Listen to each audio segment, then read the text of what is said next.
रहमतुल्लाहि तआला व बरकातुहू।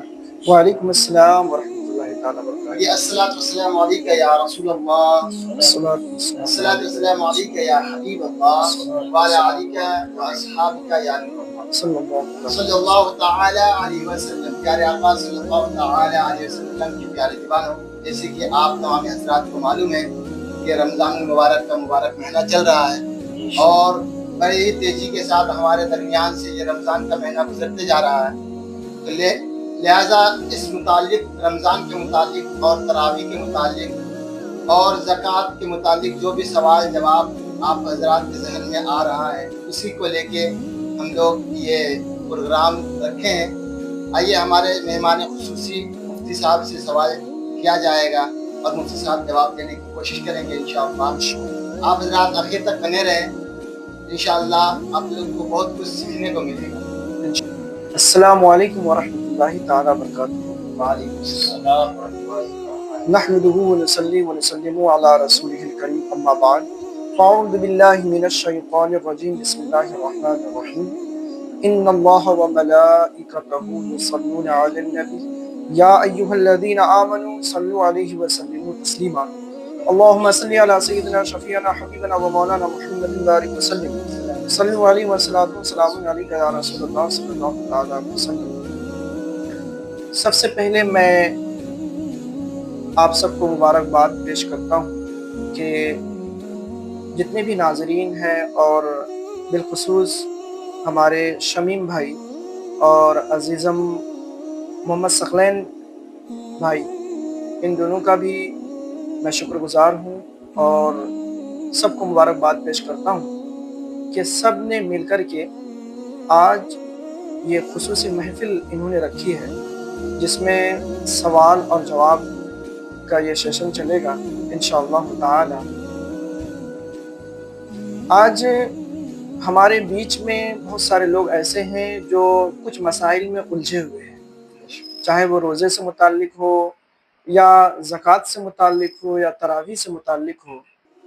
तो इन्होंने मुझसे कहा कि बहुत लोग कश्मकश में रहते हैं बहुत सारे मसाइल को लेकर के, तो आप अगर इसकी तरफ थोड़ी सी तवज्जो दें तो हम लोगों के लिए नवाजिश होगी। तो मैं शमीम भाई और सकलैन भाई के कहने पर अल्हम्दुलिल्लाह, ये मेरी भी ख्वाहिश थी कि ऐसा होना चाहिए, तो आज मौका मिला। इंशाअल्लाह इस चैनल के ज़रिए से हम आप तक कुछ मसाइल को पहुंचाएंगे और हत्तल इम्कान समझाने की कोशिश भी करेंगे इंशाअल्लाह। सबसे पहला सवाल ये है कि जो कुछ लोग जो ऑफिस वगैरह से आते हैं और आते हैं तो उनकी फर्ज की नमाज छूट जाती है। फर्ज की नमाज छूटने की वजह से सुन्नत भी छूट जाती है, तो वक्त बीत चुका था, तरावी की जमात भी खत्म हो चुकी है, तो क्या वो तरावी की नमाज में जुड़ना उनके लिए कैसा है? अच्छा, यानी आपका सवाल ये है कि कुछ लोग ऐसे वक्त में आते हैं कि तरावी की नमाज शुरू हो जाती है ना, और वो वज़ू करके फ़ौरन तरावी में शामिल हो जाते हैं, ये सवाल है।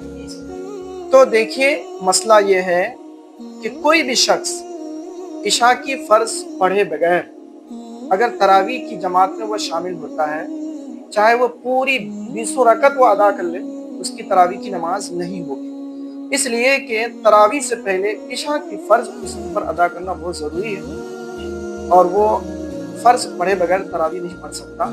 इसलिए अब उस पर वाजिब है कि पहले वो फ़र्ज नमाज अदा करे, फिर उसके बाद तरावी में शामिल हो। हाँ, अगर कुछ लोग सोच रहे हैं कि हम तरावी में शामिल हो जाते हैं वरना फिर कुछ रकतें छूट जाएगी, तो ऐसे लोगों के लिए मैं यही कहूँगा कि जितनी रकत छूट रही है छूटने दीजिए, लेकिन सबसे पहले आप फ़र्ज अदा कीजिए, फिर उसके बाद तरावी में जमात से अदा कीजिए। इस सवाल में एक और चीज मैं ऐड करना चाहूँगा, अगर कोई शख्स ईशा की नमाज तन्हाई में पढ़ रहा है और तरावी की नमाज बाजमात पढ़ रहा है, तो ऐसे शख्स पर भी तन्हाई पढ़ना होगा या जमात के साथ पढ़ना होगा? अच्छा, जी, ये भी आपने एक अच्छा सवाल किया और काफ़ी लोग इस मसाइल से नावाकिफ़ है, ये मसला से। तो देखिए, हकीकत में ये मसला ये है कि अगर कोई शख्स इशा की जमात में यानी फ़र्ज में शरीक नहीं हुआ और वो तरावी की जमात में शरीक हो जाता है, तो اب وہ شخص وطر جو ادا کرے گا تو وہ تنہا ادا کرے گا، اس لیے کہ اس نے عشاء کی جو فرض ہے، عشاء کا فرض اس نے جماعت کے ساتھ ادا نہیں کیا، تو اب اس پر حکم یہی ہے کہ وہ وطر کو بھی تنہا ادا کرے. ٹھیک ہے. سوال مفتی صاحب اس میں اور ایک سوال ایڈ کرنا، جیسے کہ کچھ لوگ ہیں تراویح کے نماز شروع ہے اور پہنچا عشاء کی نماز تنہا پڑھ لیا، اب تراویح میں شامل ہوا تو کچھ رکعتیں تراویح کو چھوٹ گئی، تراویح کے کچھ رکعتیں چھوٹ گئی تو اس وہ رکعت کو کیسے پڑھیں؟ جی شمیم بھائی، یہ بھی آپ کا یہ سوال بہت اچھا ہے، اور ایسا ہوتا بھی ہے بہت لوگوں کے ساتھ. بہت لوگ کشمکش میں رہتے ہیں، جی کیا جی کریں، کیسے پڑھیں؟ تو دیکھیں، اگر کوئی لیٹ سے آئے، تاخیر سے آئے، اور ادھر عشاء کی بھی نماز ہو گئی، تراویح کی نماز شروع ہے، تو وہ شخص سب سے پہلے آ کر کے عشاء کی نماز پڑھے گا، پھر تراویح میں شامل ہوگا. ظاہر سی بات ہے اتنے میں کچھ رکعتیں اس کی چھوٹ جائے گی، تو اس کے لیے حکم یہ ہے کہ جتنی رکعتیں اس کی چھوٹتی ہیں ان رکعتوں کو بعد میں وہ پوری کر دے. ٹھیک ہے، مسئلہ یہ ہے.